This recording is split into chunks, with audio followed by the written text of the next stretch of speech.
Welcome back.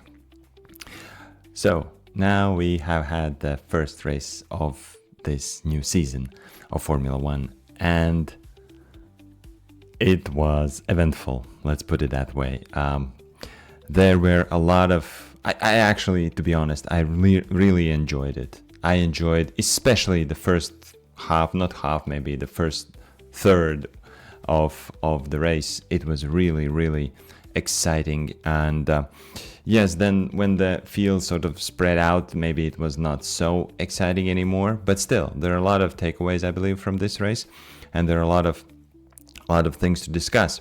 So what I want to say is that I believe that this new set of regulations did not let us down. It delivered us exciting race, exciting fights. Of course, you can argue that these fights sometimes were artificially done because of these power units and the split between the electrical power and internal combustion engine and so on, and that the drivers have to manage this, and this is not a pure racing. However, me as a fan looking at this race and how it did pan out, I enjoyed it. What can I say? I enjoyed it. I was on the edge of my seat, especially in the very beginning of the race, and I believe that it will be very interesting and it will be exciting season. So without further ado, let's take a look, of course, at what were the results and what can we let's say about it. So looking at the table, here's the results, and here are a couple of things that of course I want to point out, and obviously they stand out from the beginning. The first thing that stands out is the unfortunate, let's say, destiny or unfortunate things that happened with Oscar Piastri. I mean, how much of a curse can it be? I don't believe in such things, don't get me wrong, but still, it's so bad luck. Because of all the drivers who could not start the race and crash before the race, Oscar was the one who did it. I heard the interview with him afterwards, and he said that basically the car called him off. It was sudden delivery of power, more than 100 kilowatts than he expected, and that just spun the car and he was in the wall. Is it the software issue? Is it something with the power units? Is it the distribution of how the power is being delivered to the wheels and so on? Something very similar actually happened last year with Carlos Sainz this was the formation lap when he also all of a sudden hit the wall. It was a different location, but still the same outcome for Oscar. And I know that the McLarens were not the favorites, but still it's just sad for the local fans and for the fans of Piastri in general that he did not start his first race in this season and his home Grand Prix. So this was very unfortunate, but I think he will bounce back nevertheless. He will come back strong in China, which is the next race, and obviously he will still show what he is capable of. But this was just a bad start for him. Shock exit in a way, because nobody expected that. I didn't expect it. I just turned on the broadcast, and all of a sudden I see that this has happened, and then I look up the information, and yeah, it's unfortunate. Too bad, but he will be back. No worries about that. Then also looking at the bottom of the table, as we can see, so basically we had 6 cars which did not finish the race. So both of them, Aston Martins, which was kind of expected. Although I must say, in the first couple of laps, Alonso had a decent start, and he even climbed up to, I believe at some point he was P10. but then eventually both cars were retired, and then they tried different things, and I guess technically Stroll never DNF'd, but he still is not classified anyway. But because they were trying different things, they were testing the strategies, the setups and whatnot. So they used the Australian Grand Prix as a test session, which you cannot blame them because they missed or they were not capable of testing normally before, when the testing season, testing was available for them. So yeah, still a lot of work to do for Aston Martin in order to be competitive.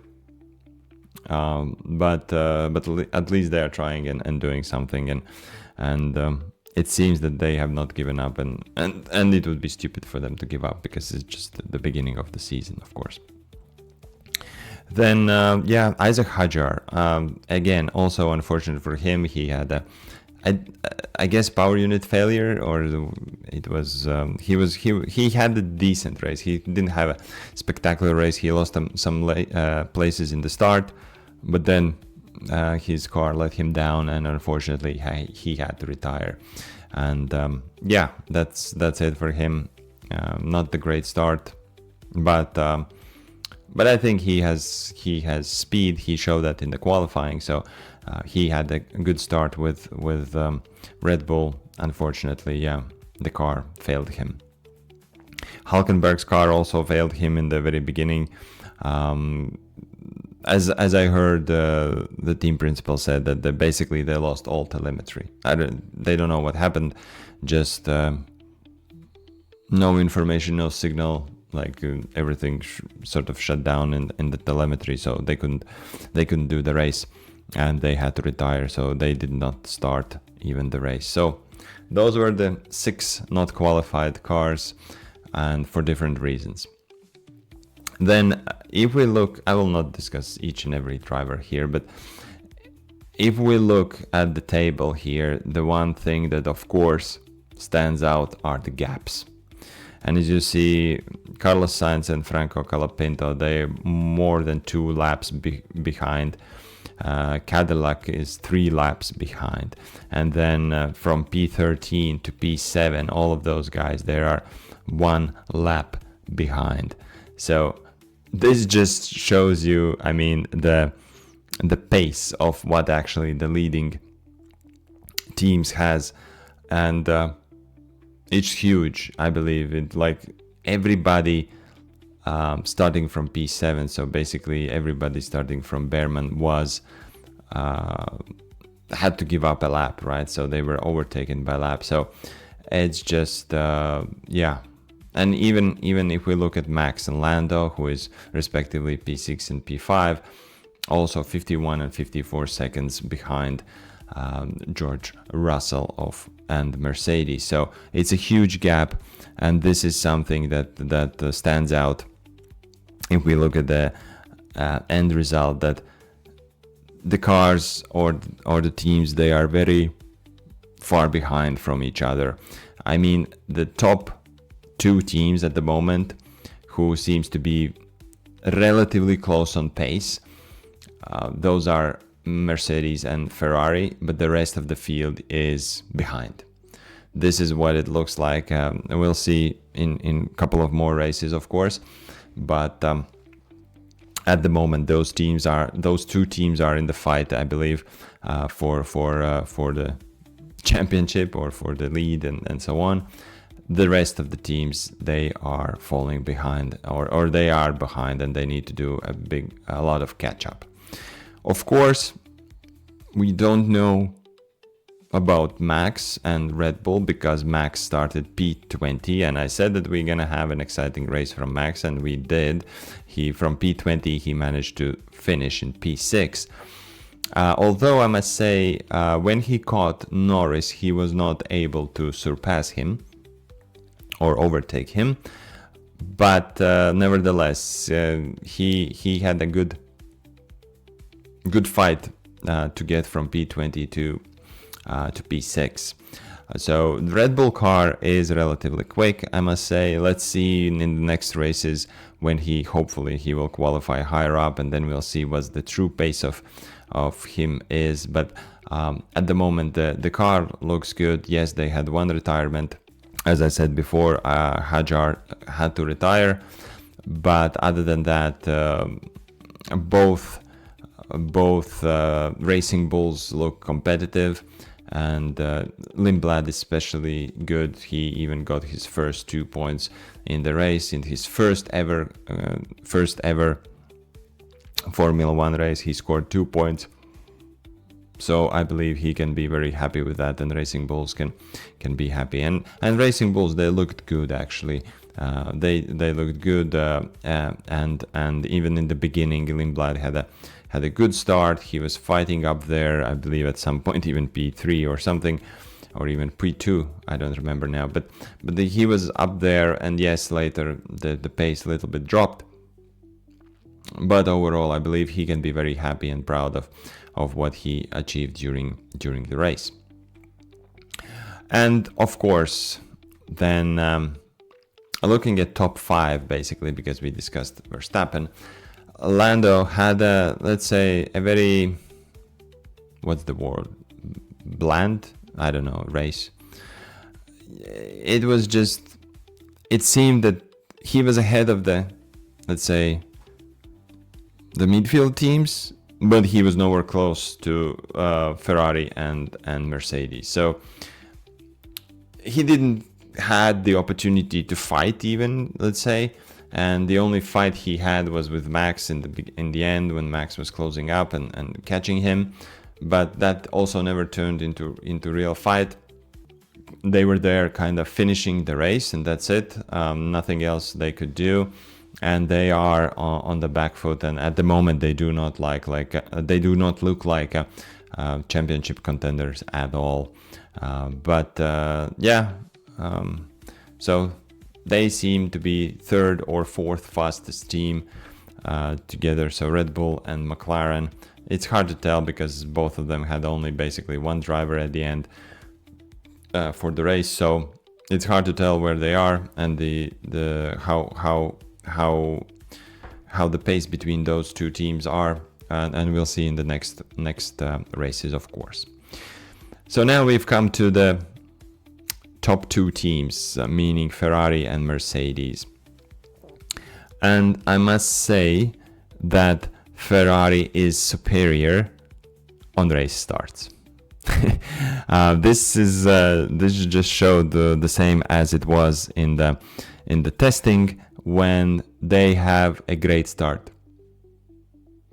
That's what I can say, and that everybody saw, of course. How Charles started from P4 and overtook in the first corner, overtook Russell, and also Lewis had a relatively not that great start, but still he managed to gain some more places, and basically in the first, until this virtual safety car, he was P3 because Antonelli didn't have a great start. He was falling behind. So yeah, they have a great start. That's this is the one area where Ferrari is superior. But looking at the race, I think Ferrari actually looked decent. I was surprised by their pace, and as I said in the beginning of the race, those who watched it, it was just great to see that fight between Charles and George, how are they fighting and how they were defending and attacking and so on, and they changed places like I don't know how many, couple of times. So in that sense it was great. It was great fight between them. However, Ferrari lost the race because, yes, on the pace also, but also because of the wrong decision regarding pit stop. And they did not pit during the first virtual safety car because they thought, I guess their bet was that they will go longer with the one stop, and then Mercedes will have to do a second stop, which turned out not to be true, because also Mercedes pitting under virtual safety car, was able to go until the end of the race with just one pit stop. And that's it. The race was decided. And the sad part is that Ferrari even had time to decide, because the virtual safety car in the first occasion, when it was Hajar's car, so they had time. They didn't pit in the first lap when Mercedes did, and then they had a whole another lap, and still the virtual safety car was on. And again, at the end of the lap, they decided not to pit and stay out. So it wasn't that the act opposite to the opposition or whatever. They had time to decide, and they decided not to pit. So it was a deliberate decision, which at the end of the day, it was a wrong decision. And even Hamilton in the car, he was asking, like, should we split the cars? At least one of them should pit, so that they would have, let's say, a different strategy to try to cover Mercedes. Ferrari didn't do it. So what can I say? Did they blow it? Probably they would have lost the race anyway, but maybe it could have been like first George, probably nobody could touch him, but then it could be Leclerc or Hamilton, depending on how they pit. Most likely Leclerc, and then Antonelli, and then Hamilton. So I think there was more to gain, and I think Ferrari gave up too early. They thought that they will finish P2 in meaning the team. They will finish behind Mercedes anyway, so they didn't even try, which is sad to see. I thought that at least one car should have pitted and tried to make a challenge for Mercedes. So, but yeah, it is what it is. And the Mercedes, they just did everything correctly. Yes, as I said in the start, Antonelli didn't have a great start. Also, Russell didn't have a great start. And Russell said in the post-race interview that he had no battery in the beginning for whatever reason. It was discharged. So he had 0% of battery, so that's why his start was not great, and Charles was able to overtake him. I don't know why and what happened there, but this was the thing. So, but eventually, the bottom line of this first race is that Mercedes is the superior team. However, Ferrari is closer in the race pace than they are in the qualifying pace. So it might be also track specific, of course. The next race is next week in China, so we will see how it stacks up there. Is actually Ferrari capable of challenging Mercedes in real, or it was just let's say a brief moment of hope? We'll see. Of course, time will tell, but at the moment, yes, Mercedes is the superior team, but the good news is that the Ferrari is in the fight, in my opinion, and they need to do some improvements. And you know that in the middle of the year, when these new regulations for the power unit, these measuring these combustion ratios comes in, the changes in that, maybe then the Mercedes will not have an advantage anymore. I don't know, time will tell only, but at the moment they need to push in order to get as many points as possible, and they are doing, and they understand that. So exciting, to be honest. I was a little bit scared that these new regulations, that the people were saying that it was not great, that the cars are you don't know when to overtake and what to expect, and so on and so on. Yes, from driver's perspective, maybe that's true. And but the drivers have to manage much more. They have to be, let's say, pay attention to other things, how to deploy the energy and so on. However, from average viewer's point of view, I think it's great. We get more fights, and I hope that this continues, and we will have good fights between the top teams, and maybe the, let's say, Red Bulls and McLarens can eventually join the party and also challenge Mercedes and Ferrari. That would be even better. So at the moment, it does not look like, but maybe eventually during the season they can do it. So looking forward for the season in Formula One. Looking forward for already the next race next week, which is going to be a sprint weekend. So it's more action on the track. So see you next week with China. And that's it for now. Thank you and bye bye.